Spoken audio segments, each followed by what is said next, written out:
Welcome to another episode of Boldly BVI.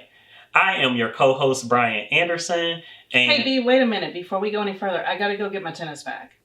Your tennis bag? We about to record a whole episode. What do you need the tennis bag for? Because as soon as we finish the recording, I'm about to hit the courts to practice. You about to hit the course to practice. Now, you know tennis is not the safest sport. It's really fast. It's a lot going on. Is that going to be okay? Well, but see, that's the thing. Now with adaptations that have been made to the game of tennis, someone like myself who can't see the ball can actually play blind tennis and go all the way to the U.S. Open to demonstrate it. Oh, okay. Well, hey, set me straight. This episode will be all about Clovernook's Youth Adaptive Sports and Leisure Program. So make sure you tune in to learn about all of the different programming that Clovernook has, and our guests will educate you even more. The following are images of the Clovernook campus in Cincinnati, Ohio.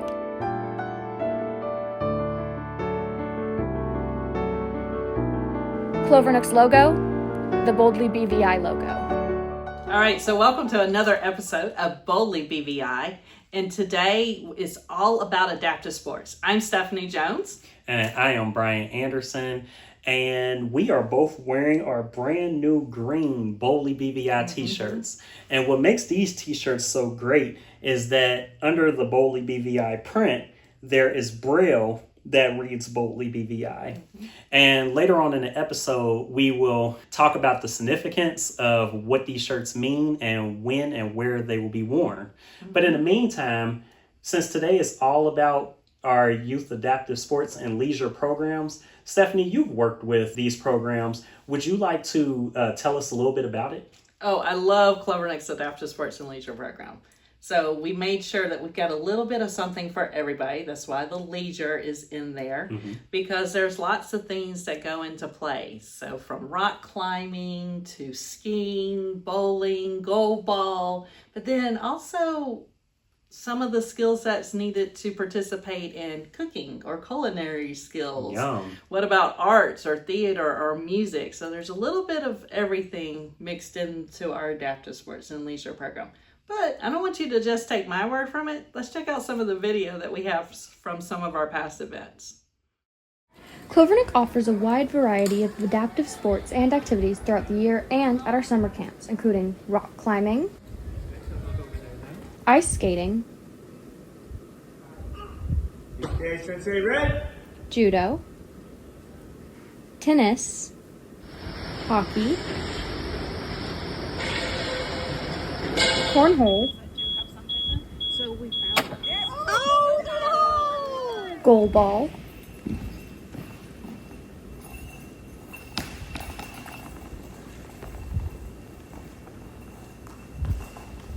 biking, bowling,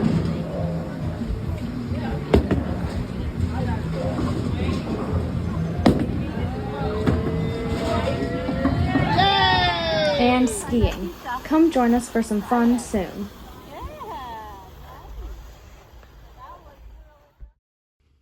So, wow, those were some, really cool sports, some really cool things that the blind and visually impaired are able to participate in.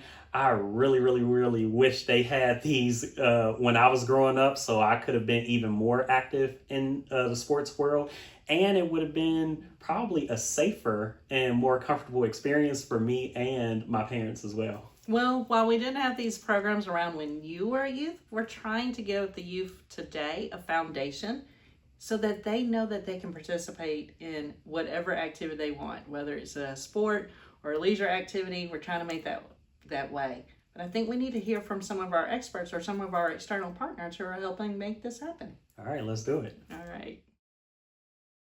All right, B, since we just looked at a whole lot of ways our youth are participating in adaptive sports and leisure program held by Clovernook, but I think we need to talk to some of the experts. So we have both Dave and Sonja, part of the team that's making the magic happen out there when we take our youth downhill skiing out at Perfect North Slopes.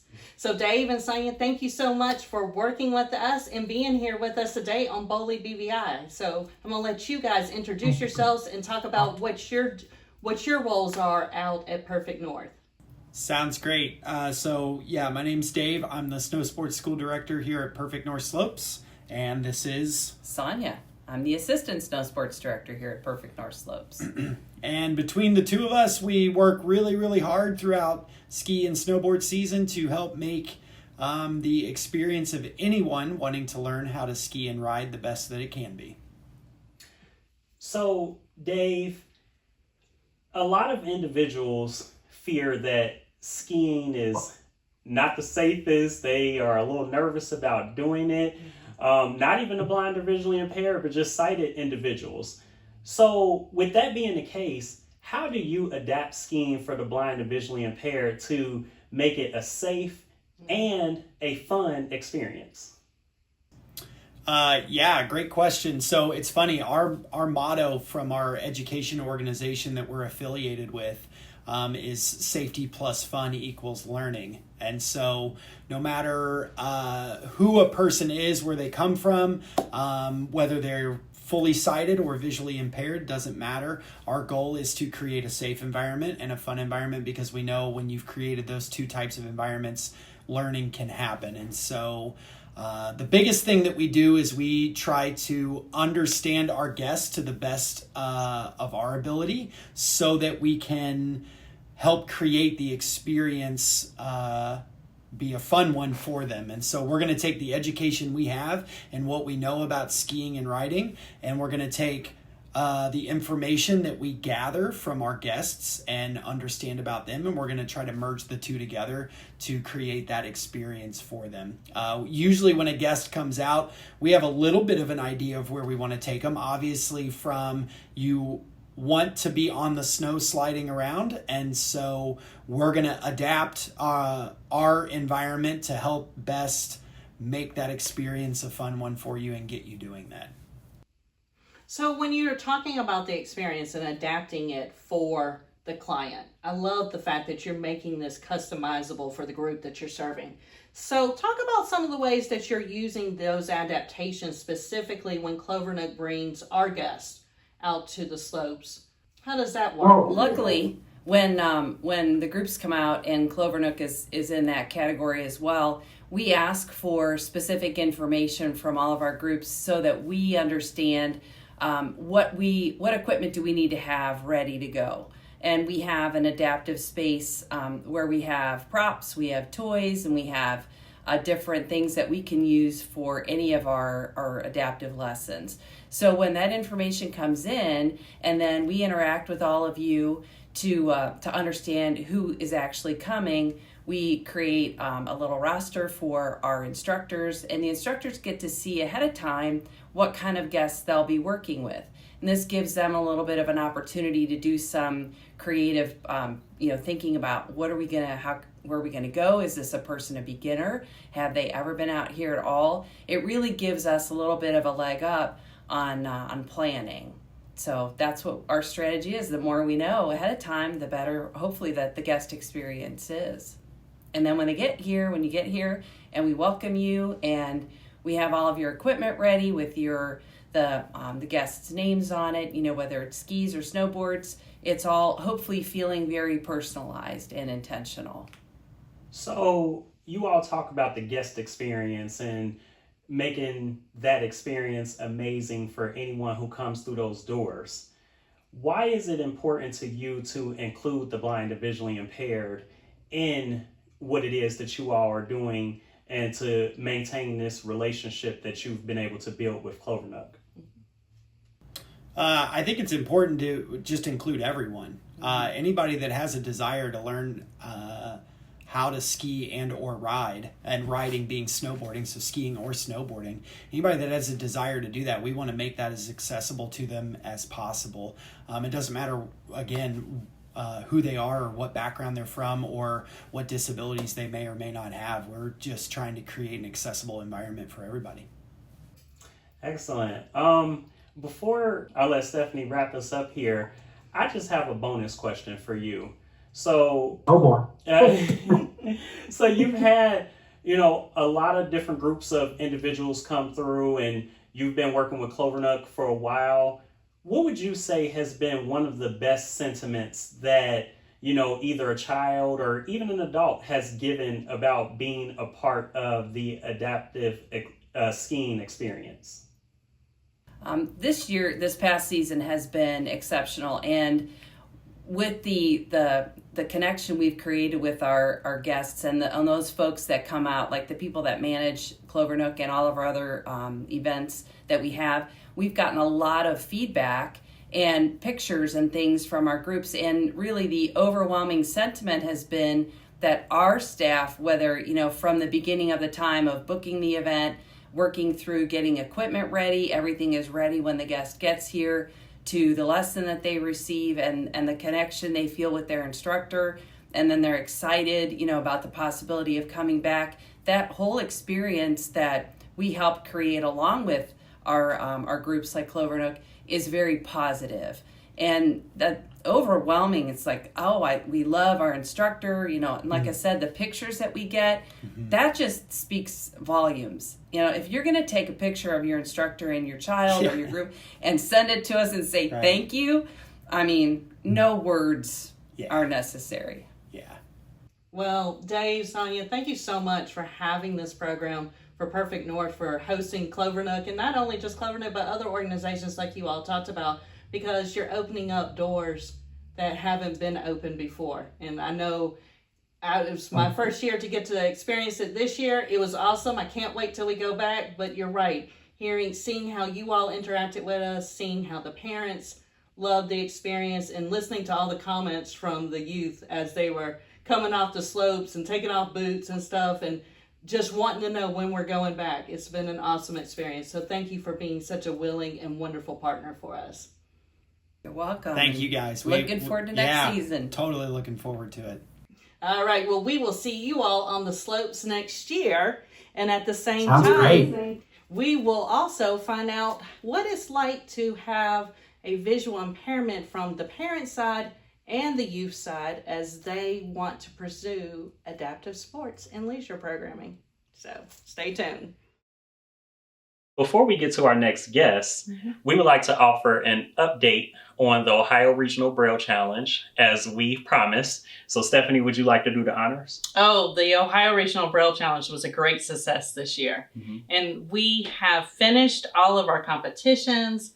We've received our awards and our winners, but the next step is the finals competition. There were 66 regionals held internationally, 1,300 students, and the top 50 get to go to finals weekend. And I am so happy to announce that right here from Ohio, 2 from our Southern Division and 1 from our new Northern Division competition will have made it to the finals weekend. Wow. So they are headed out to Los Angeles in June to compete just next week from our release date to compete in the Braille Challenge finals competition. But they're not going out there by themselves, are they, V? Well, like I said, Boldly BVI is always on the move. So we will be joining them in sunny LA, California. Super excited about that opportunity. But not only that, we had a guest that made it to the finals, right? That's right. So Mackenzie Love, who joined us for our February show, is one of the finalists for the varsity section, along with Brianna Thornton, who is also a varsity from our new Northern Ohio competition. And then Ann Yee will be going as well in the sophomore category. So we've got an amazing group of participants this year. And, it takes a lot to be bold to do this academic competition, right? Absolutely. So I think each of the participants are exhibiting Boldly BVI as we speak, right? I agree with that. Well, we can't send them off to the Braille Challenge finals just without anything saying that they're bold. So each of the Braille Challenge 50 finalists are receiving this Boldly BVI with the word Boldly BVI in Braille underneath it in each of their swag bags out there at the Braille Challenge finals. Yeah, I love our new t-shirts. That's right. Glad that we're going to see everybody in them. Stephanie and I will be live. We will be getting a lot of coverage while we're out there, so we will make sure that we get to share our experience with you. So Stephanie, Luke, thank you both so much for being a guest on our Boldly BVI podcast. Would you like to introduce yourselves and tell us how you became affiliated with the Clovernook Adaptive Sports and Leisure Program? Yes. So my name is Stephanie, and we live on the west side of Cincinnati. Hi, my name is Luke, and I'm in 4th grade, and I'm 10 years old. He's 10 years old in the 4th grade. We actually became involved with Clovernook through his TVI at the time, which is his teacher for the visually impaired, and that was Karen Grassi. She was a great advocate for him at the very beginning when we were learning his diagnosis and what things that he would need in school and outside of school to be able to function and have his needs met.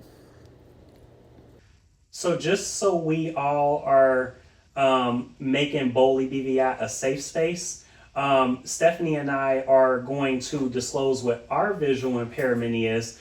And Luke, we would like for you to disclose yours just so that our viewers can know who we're talking to and what amazing things that you are doing and how you're doing that boldly despite having a visual impairment. So I will go first. As everyone knows, my name is Brian, and I have nystagmus. I've had it since birth. It can slightly blur vision and cause the eyes to move rapidly, whether that is side to side, up or down, or in a circular motion. And like I said, it can sometimes blur vision and it can make it a little difficult to do daily tasks. And so I'm Stephanie, and my visual impairment is a lot different from Brian's. I have a condition called optic atrophy, which meant that the optic nerve has been affected. So I have no sight or even light perception in my left eye. And in the right eye, I only have shadows or movement. So Luke, can you talk to us about what your visual impairment is and how it affects you? A little bit so they can hear me. Go ahead. I have cataracts, and I have best one disease, and cataracts kind of messes up my vision. It can give me bad headaches. And best one, So Luke failed a normal vision screen at his 6-year checkup, and this was in 2020. So all of the doctor's appointments were pushed back. It did actually take us about 5 or 6 months to get into Cincinnati Children's, into their ophthalmology department. And when we went for our appointment, they said that Luke had cataracts in both of his eyes that were in the center, blocking I think 90% of his vision. And it was actually a shock to us. He had made comments in the past about it being blurry or it being very bright in the car, complaining about how bright it was and how he needed sunglasses. We noticed that he started liking to wear sunglasses a lot, even inside, especially when there was lots of light. So we found out that he had cataracts, and it's actually caused by a genetic condition. It's a default in the MIP gene. It's MIP gene. We found that out through genetics, and while we were also having genetics done, we realized that he not only has this gene that gave him cataracts, but he also has another one called best one disease, and it's where protein builds up in his retinas and blocks his vision, and it's not curable, it's degenerative. So it's like a type of macular degeneration. Luke, like you just said, you're 10. So I'm sure you have lots of classmates that are ripping and running around, and I've gotten to know you through our Adaptive Sports and Leisure program, and I know you're not one who likes to sit down. You're not taking all this sitting down. So what has been your experience with sports? Do you like sports? Have you been playing sports? And if so, what are you playing, and how has your sight actually affected that? Sometimes I can trip on the ball in soccer. Do you like sports? Yeah, I love sports. What sports are you playing right now? Soccer, baseball. That's it. He's actually on a select baseball team and he's on a select soccer team as well. So he has adapted extremely well and doesn't let his visual impairment get in his way of being in the top of his peers for sports. How has your vision affected you being able to play these sports? What about in baseball? How does your vision affect your baseball? Sometimes I lose it. Sometimes I lose it in the air when like it's a pop fly to me, or sometimes I can't see the ball when it's coming at me. He also has trouble at night games where the lights are turned on. He has several times lost the ball in the lights because they're so bright. So he struggles with very sunny days and games that he plays at night. And so, we really appreciate you sharing these things with us. Stephanie, from your perspective, why was it so important for you to have Luke be a part of the Clovernook Adaptive Sports and Leisure program? Well, not only has it given him more confidence in the sports that he plays, but like we mentioned before, his genetic eye diseases are degenerative. And so eventually we're going to have to get to the point where a lot more of his life, daily life, and sports are adapted. And I just believe that there's no sooner time than the present to start not only learning how to advocate for himself in his sports, but to also for it to be adaptable so that he can be with his peers. And with his peers, that also goes along with playing sports with children who also have visual impairments. I think that's really important. That's one of the most important parts for me. In his sport, in the sports that he plays, he is the only one with a visual impairment. He's actually the only one at his school and in his classroom with a visual impairment.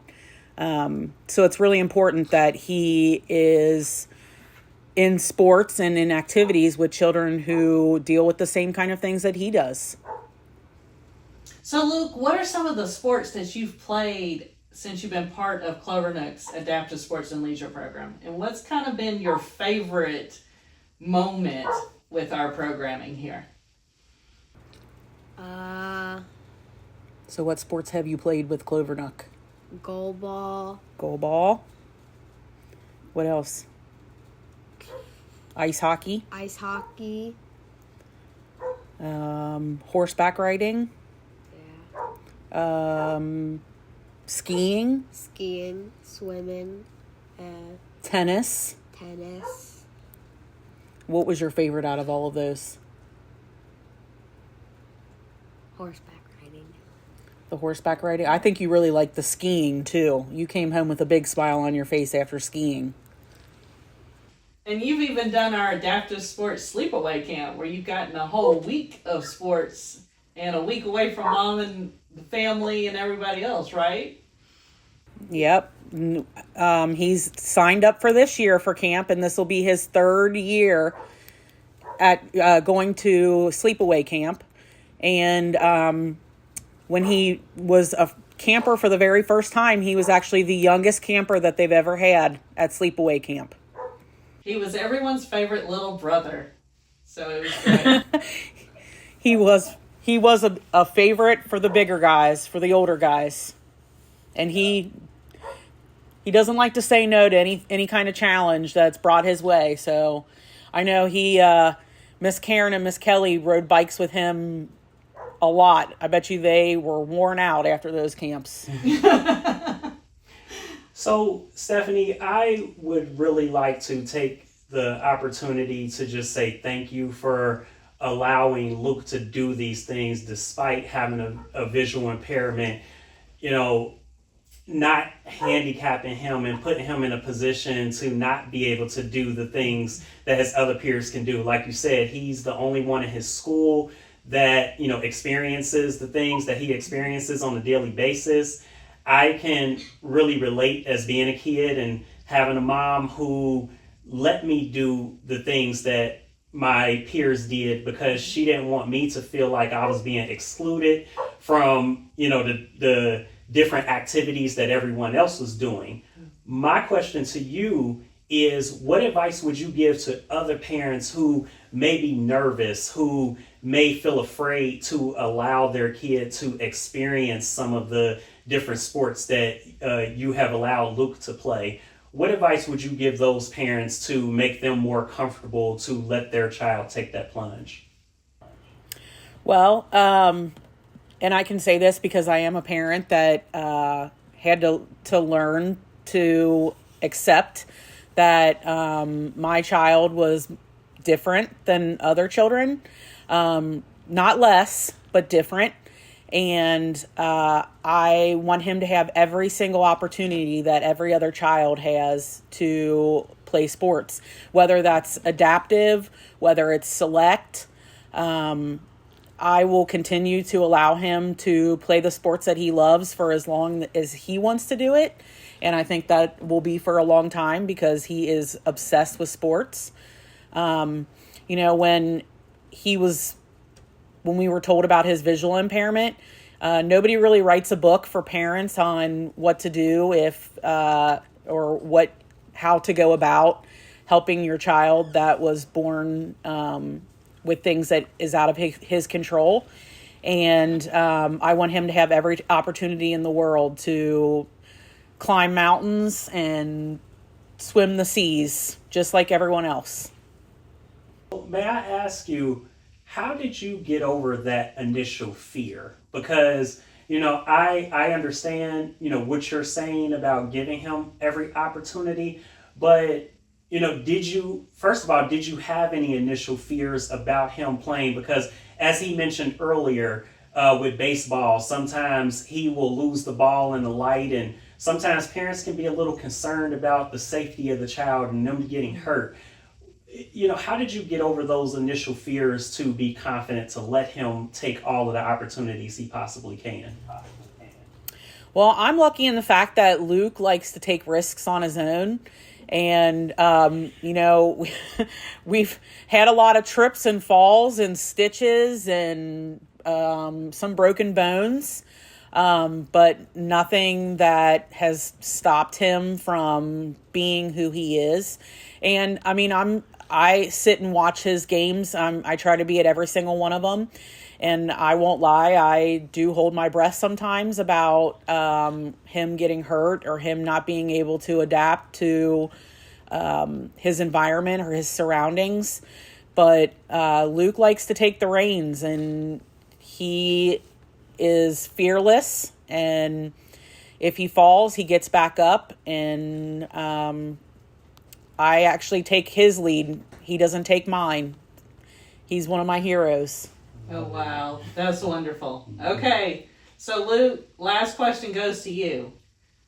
Mom just talked about her advice that she would give parents.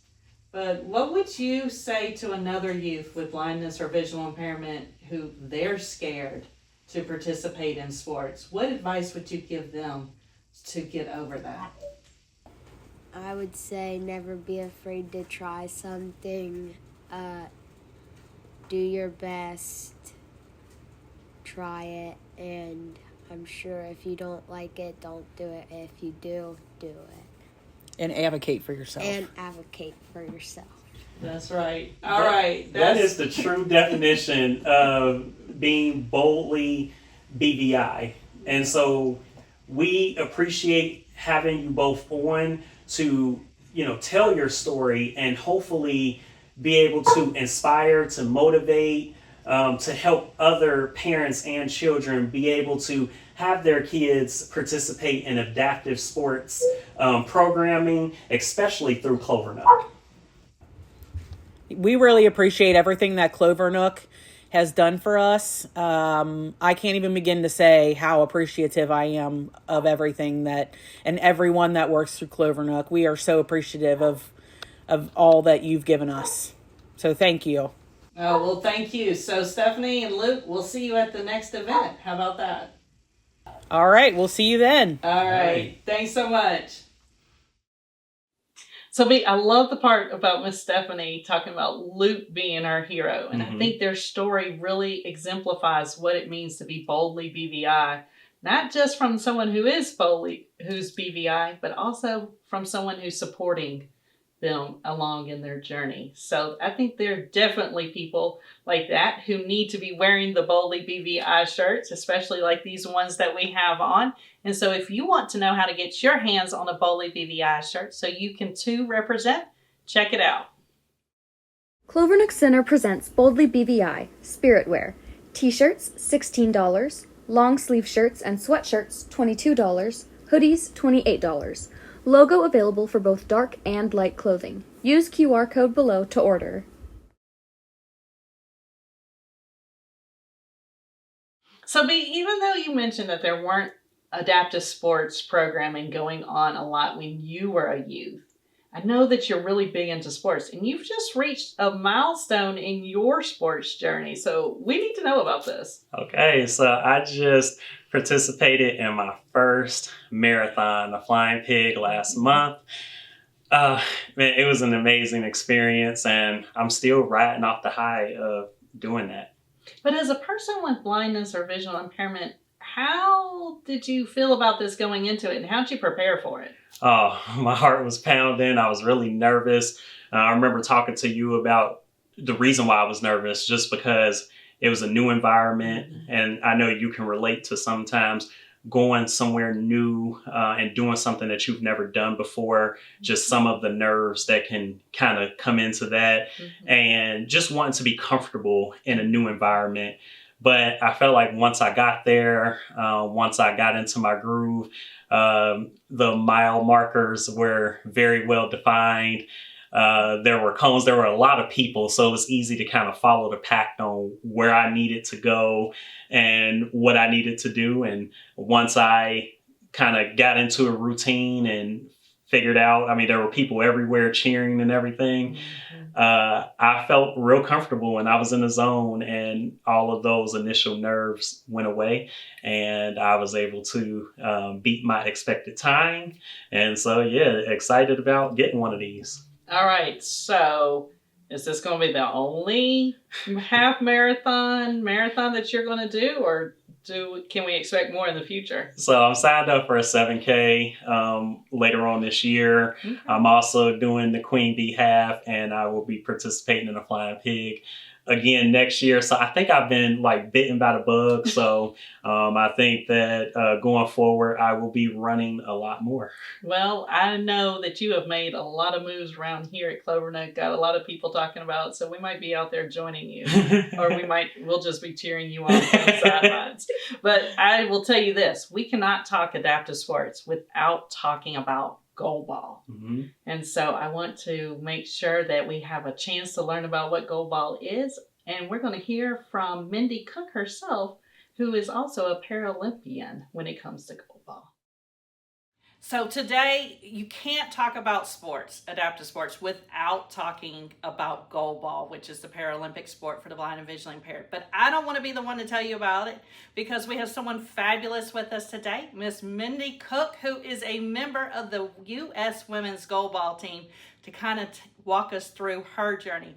So welcome, Mindy, to Boldly BVI. We're glad to have you here. So why don't you introduce yourself and tell us a little bit about your BVI journey? Thank you, Stephanie. I really appreciate your time and having me on today. I'm super excited to talk about my favorite sport of goalball. So a little bit about me. My visual impairment is called aniridia, and I was born with this genetic condition. This condition means that the iris around my eye did not fully develop. And so that's the colored part of the eye. And with this condition, it's really hard for me to go from light situations to dark situations and dark to light. And it's really hard for me to see distances. I can see up close, but I can't see details, and things are a little bit blurry.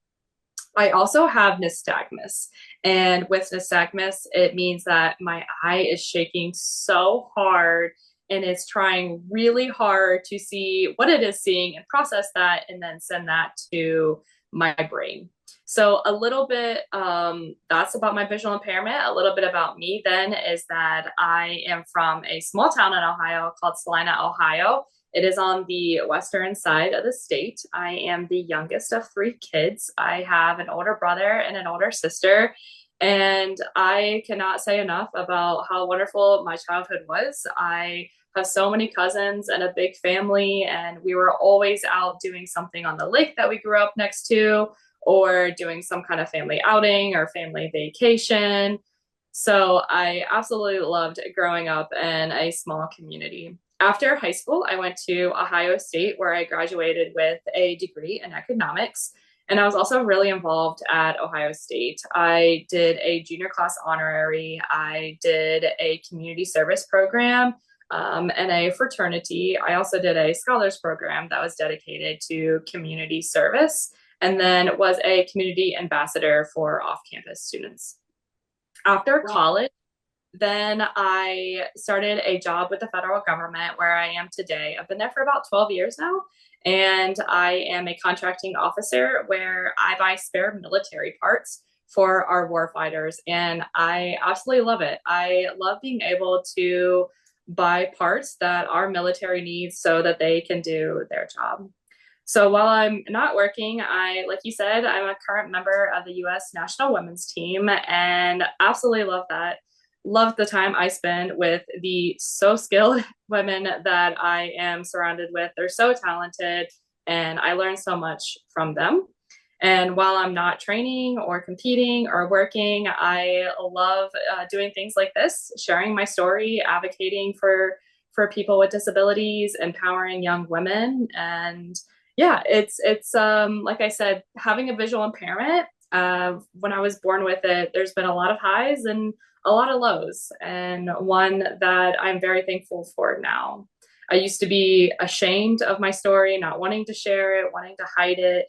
And now I realize that it's truly something special and something that I want to share. And people with disabilities have really unique gifts to share.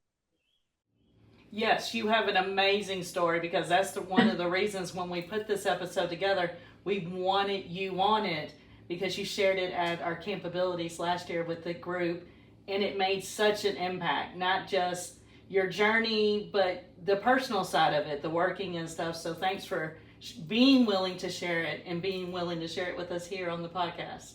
So you talked about Goalball, but most people don't know what Goalball is. So can you tell us what is Goalball? Yeah, absolutely. So we say our catchphrase for Goalball is, it's the coolest sport that nobody's ever heard of. And in my opinion, it truly is. It started after World War II as a way for veterans who lost their sight in the war to rehab. And then it evolved into a Paralympic sport in 1976.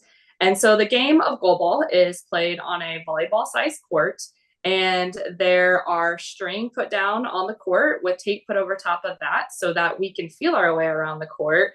Because with Goalball, everyone wears eye shades, and so nobody can see at all. Some people with visual impairments can see a little bit, and then some people can see a little bit more. So with eye shades, we are all on an even level playing field, and none of us have to adapt for our sight. We can just be athletes first, which is really freeing and a really cool part of the game.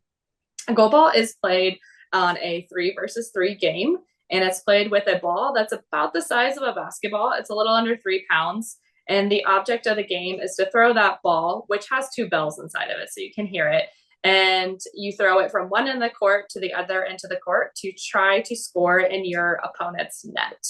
And Goalball is a little bit like reverse dodgeball. So when you're on defense, you're trying to get your body in front of the ball and listen for the ball to where it's coming from. And then on offense, you can roll the ball, or you can bounce the ball underhand to try to score.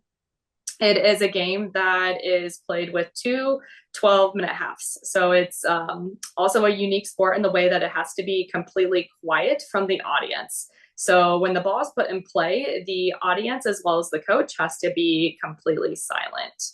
So it is a strategic game. It's super intense and it's really fast paced. And so, Mindy, if I remember correctly from your story, from your sharing before, goalball wasn't your path. You didn't think this was your path originally. So how did you get started with goalball? And tell us how that journey has gone.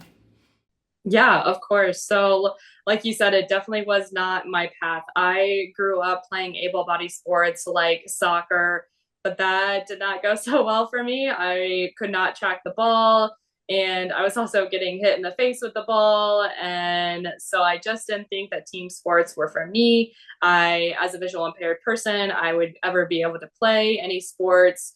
And so I just kind of stuck to running and doing what I could.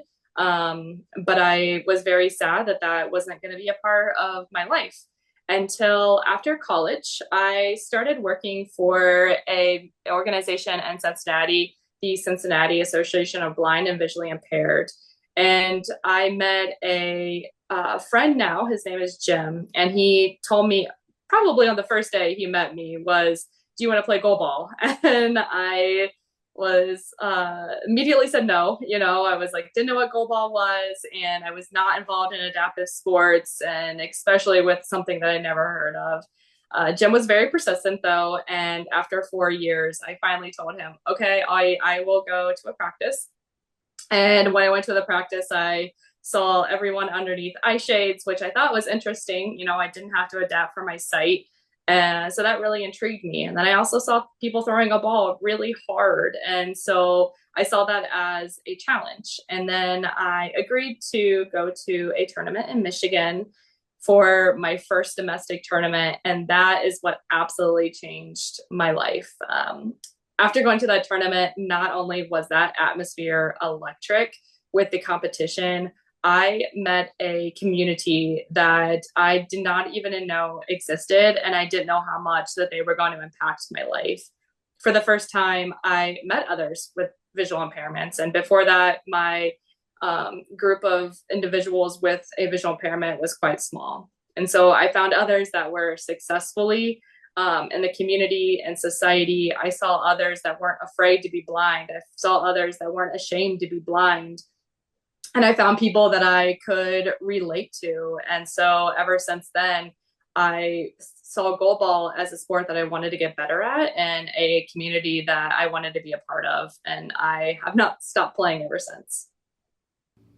And so you've been playing, and that playing has led to being a member, like you said, of the U.S. National Women's Goalball Team, right? And you all have had a very successful run, so to speak, in the Paralympics, right? Yes. So our team was very honored, and we earned a silver medal for the United States and the 2020 Paralympics in Tokyo. And I have to sometimes remind myself that moment happened because it was such a dream come true, and to experience those moments with my teammates was absolutely incredible and something that will stick with me forever. The group of women that was on that team was absolutely phenomenal. And I was the lone rookie on that team, and they just made sure that my experience was amazing. And they are just so talented. And so I was so honored to share that stage with them. And just to be able to, like I said, honor my country and to wear the USA flag was just really cool and something that is completely humbling. I also just thought it was a dream come true. Like you said, I didn't think that was my path, and adaptive sports led me to places that I never thought that existed. And beyond the court now, I'm a part of the Paralympic movement, which it was really cool. And I can now empower people, those with and without a disability. And now I can advocate for people with disabilities and spread awareness, not only of goalball, but of adaptive sports, and maybe change the lives of another young female that didn't know that adaptive sports exist. And it's given me a lot of other opportunities and a platform. And one of those is sharing my story with you today and being able to talk about goalball And as you mentioned, last year at Camp Abilities, I had the opportunity to share goalball with young athletes and kids with visual impairment. And I truly, truly enjoyed that experience. And now I also have a domestic club team here in Ohio, and I'm helping be a role model for other young women who want to get into the sport. Wow. Okay. So you just said so many wonderful things, and I can definitely tell you have been empowering youth, women, those who in the blind and visually impaired community. I can definitely attest to that. So what advice would you give maybe a parent who is hesitant about letting their child play adaptive sports? Or what advice would you give to the child who's BVI who doesn't know that they can do this? My advice for the kids would be to try all the sports. And it is really cool nowadays with how many sports can be adapted for the visually impaired. There no longer is any limits. There's so many sports that can be played and adapted for. I know last year, speaking of Camp Abilities, Miss Stephanie taught me how to play blind tennis, and I absolutely love that. And it was hard. It was challenging, and you are absolutely amazing at blind tennis. So it was fun to learn from the experts. And so with that, it's just trying new things and being patient with yourself and knowing that it will take time. Asking questions is so important. The only way you're going to get good at a sport is asking questions and knowing that if there is failure inside of that sport, it's just an opportunity to grow and to get better. I know that adaptive sports and playing goalball has really taught me who I am and who I want to be. You'll learn so much about yourself, and you just never know where it's going to go.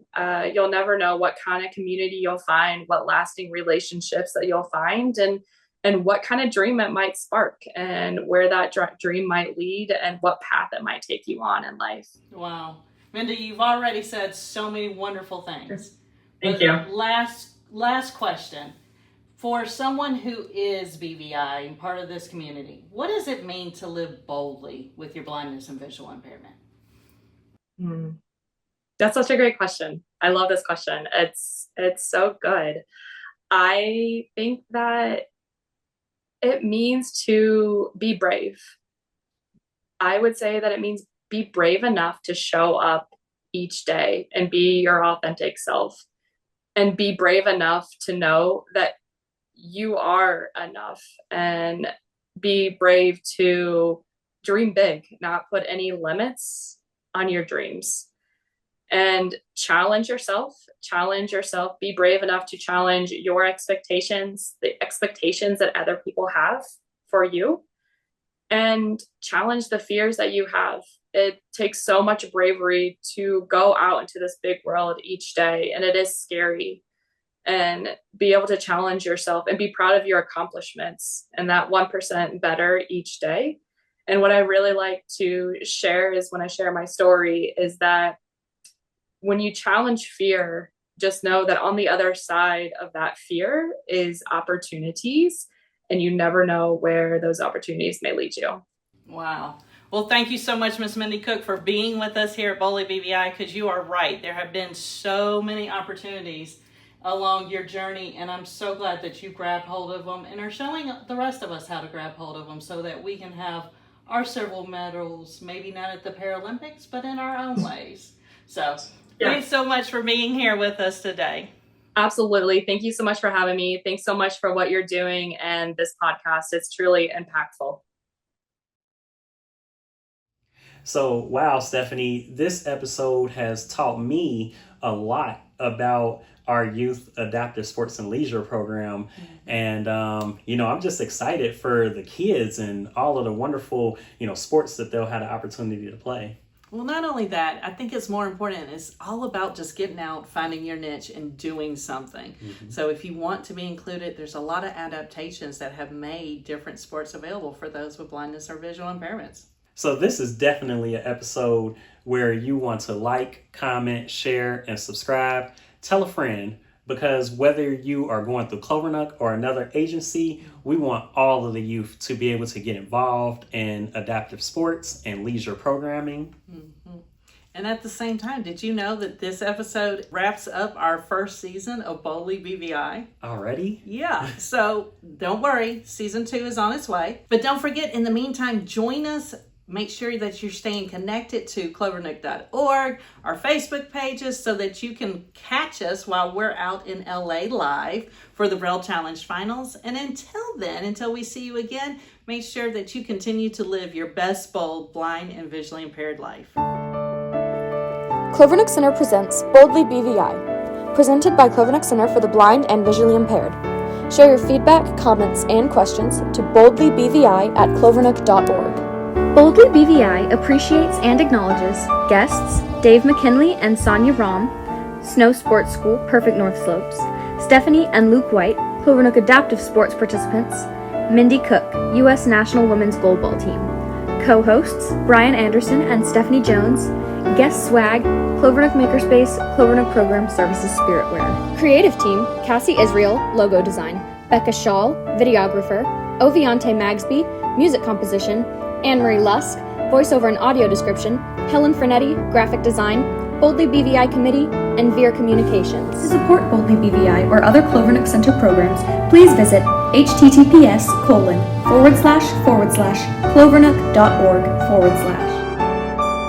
Clovernook Center presents Boldly BVI, Clovernook Center for the Blind and Visually Impaired.